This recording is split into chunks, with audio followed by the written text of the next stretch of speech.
최근 축구 커뮤니티에서 화제가 되고 있는데요. 바로 엘리케 감독, 벤투 감독, 이영표 해설위원의 이강인을 향한 발언이 공통되고 있기 때문입니다.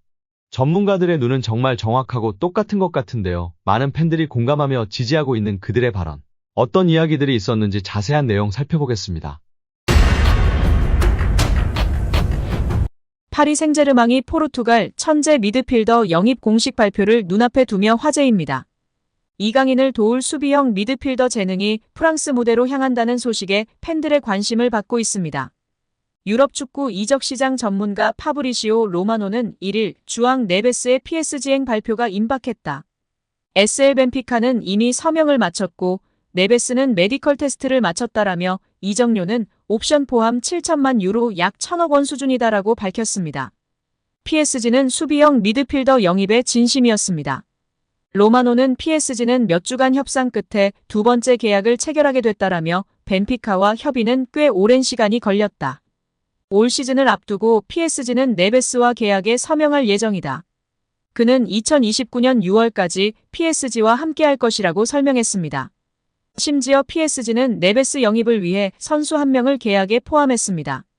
로마노에 따르면 헤나투 산체스는 벤피카로 임대되는데요. PSG는 미드필더 한 명의 거금을 벤피카에 내주고 네베스를 품는 셈입니다. 네베스는 포르투갈 최고의 수비형 미드필더 재능으로 통합니다. 파리 생제르맹의 정보를 주로 다루는 PSG 인사이드 액터스는 루이스 엘리케 감독이 구단 수뇌부에 제출한 살생부를 공개했습니다.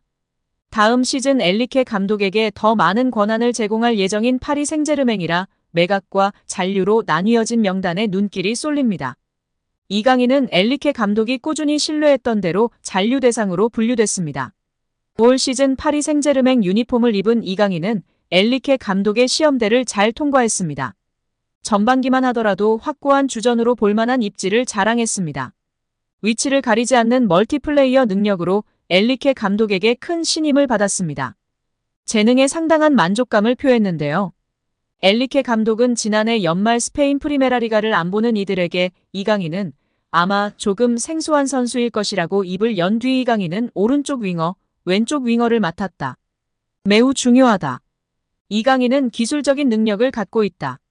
그리고 팀을 위해 자신을 희생한다고 지금까지 유효한 긍정평가를 내놓았습니다. 이강인도 이를 증명하듯이 입단 첫 시즌임에도 모든 공식전에서 4골 4도움을 기록하며 그라운드 전역에서 영향을 발휘하고 있습니다. 이강인의 활약을 발판 삼아 파리 생제르맹은 젊고 유망한 선수 위주로 색채를 달리하는 프로젝트를 시작했습니다. 이강인과 지난해 여름 이적료 2,200만 유로 약 342억 원의 5년 계약을 체결한 파리 생제르맹은 적은 투자로 장기적인 미래를 확보했다는 평가를 듣고 있었습니다. 이제 파리 생제르맹은 새 판을 짜야 하는데요.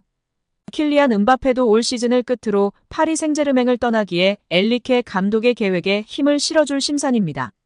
때마침 알려진 살생부에서 이강인은 파비안 루이스, 콜로 무아니와 함께 잔류 대상자가 됐습니다. 엘리케 감독이 이강인의 능력을 호평한 만큼 다음 시즌에는 보다 주력으로 삼을 가능성이 큰데요. 매체는 이강인은 이미 엘리케 감독의 잔류 요청을 받았다고 말했습니다. 이강인과 달리 상당수는 칼날을 피하지 못했습니다. 매체는 오른쪽 백업 윙백의 노르디 무키엘레, 최전방 공격수 곤살로 하무스, 수비형 미드필더 마누엘 우가르테, 중앙 수비수 밀란 슈크리니아르, 수비형 미드필더 혹은 중앙 수비수 다닐룩, 미드필더 카를로스 솔레르, 공격수 마르코 아센시오 등 7명입니다. 이강인과 함께 올 시즌 합류한 이들도 매각 대상에 올라 마냥 신입생이라고 안고 가는 모습은 아니었는데요. 이번 시즌 영입된 11명 중 4명이 포함되었습니다. 여기에 루이스 엘리케 감독이 레알 마요르카 시절 이강인을 발전시킨 하비에르 아기레 감독을 언급하며 화제입니다.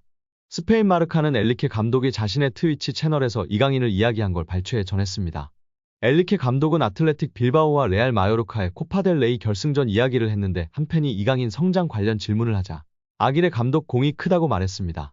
아기레 감독은 베테랑 지도자로 멕시코 국적인데요. 멕시코 대표팀을 비롯해 오사수나, 레알 사라고사, 에스파뇰, 레가네스 등 스페인 팀을 주로 지휘했습니다. 2014년부터 1년간 일본 사령탑으로 있기도 했습니다. 2021년도 시즌 중도에 마요르카로 온 아기레 감독은 이강인, 쿠보 다케우사를 활용해 스페인 라리가 잔류를 이끌었습니다. 지난 시즌 이강인을 한층 더 발전시켰습니다. 수비 축구를 하면서도 이강인의 기회 창출 능력을 극대화했습니다. 이강인을 다양한 위치에 쓰며 빌드업 시발점 역할을 맡겼습니다. 본인 중심 전술의 이강인은 더 능력을 선보였고 마요르카가 라리가 중위권에 오르는데 혁혁한 공을 세웠습니다. 라리가 정상급 미드필더로 분류돼 많은 팀들의 관심을 받았습니다. 마요르카는 이강인 잔류를 원했지만 이강인은 이적을 추진했습니다. 결국 파리 생제르맹으로 갔습니다. PSG 사령탑 엘리케는 이강인을 적극적으로 활용했습니다. 이강인은 우측 공격, 중앙을 오가면서 PSG의 귀중한 옵션으로 자리매김에 활약하고 있습니다. 엔리케 감독은 이강인을 보면 마요르카의 아길레 감독 위대함을 보여준다. 아길레 감독 덕분에 이강인이 많이 성장했다. 이강인 공격 능력은 매우 좋은데 수비적인 부분을 배울 필요가 있다. 이어 이영표 위원은 이강인 선수가 재능은 기본적으로 있었겠지만 훈련과 노력이 없이는 만들어질 수가 없습니다. 또한 이강인 선수의 강점은 드리블도 있고 시야도 있고 정확한 왼발킥도 있고 터치가 굉장히 강점이 있다고 생각합니다. 멀리 볼 수 있는 능력은 킥이 자신 있는 선수들이 자연스럽게 보여지고 나타낼 수 있습니다. 어떤 선수들은 드리블을 잘하는 선수는 자기가 드리블을 보여주고 싶어하고 패스를 잘하는 선수는 패스를 보여주고 싶어하기 때문에 좋은 킥, 멀리 보낼 수 있는 킥이 장점인 선수는 자연스럽게 시야가 넓어지고 시야가 넓은 것처럼 보여지게 됩니다.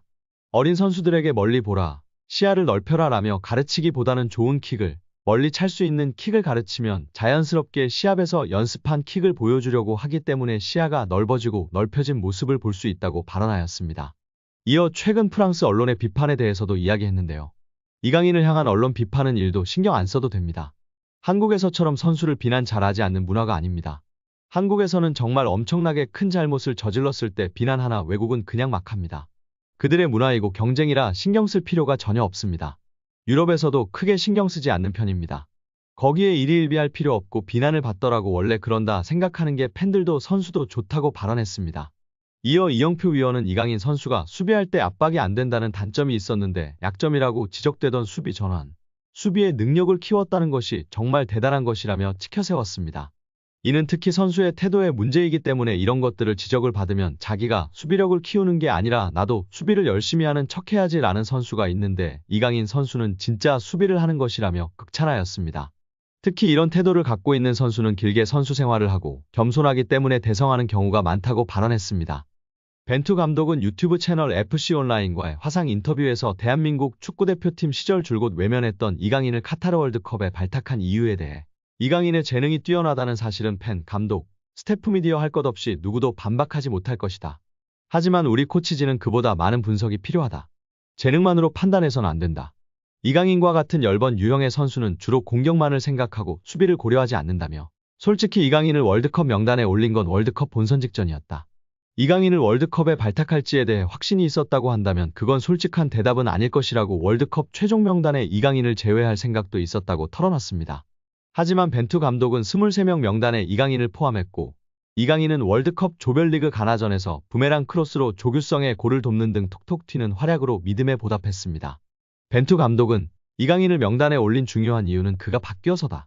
마인드의 변화와 마요르카에서의 활약으로 월드컵 출전의 자격을 증명했다.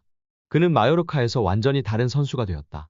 그의 변화를 이끌어준 중요한 두 사람은 본인과 클럽 감독 하비에르 아기레일 것이다.